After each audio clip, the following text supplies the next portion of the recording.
All right, Tyler, thank you. Well, we reported earlier this week that the local nonprofit Elijah's Closet needs monetary donations to keep the doors open. Since then, the community's rallied behind the organization that helps foster children and South Mississippi families.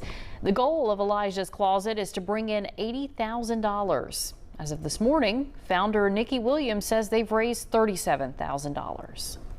So all we're asking is just to share our post, continue donating, donate the $5, help us reach the goal of 80,000 just to keep us open for another 12 months.